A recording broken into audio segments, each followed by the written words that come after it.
In today's video, I will walk you through how to remove indicators on GoCharting Start by opening the chart that has the indicator you want to remove. Make sure you are on the correct symbol and time frame so the indicator is clearly visible. Next, open the Layers panel.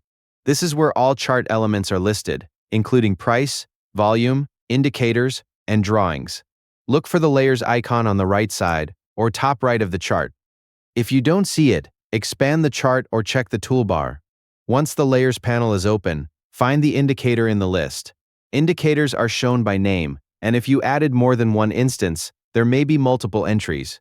Select the correct one based on its name or settings. Click the three dots next to the indicator or right-click it to open the menu, then select Delete. The indicator will be removed from both the chart and the Layers panel.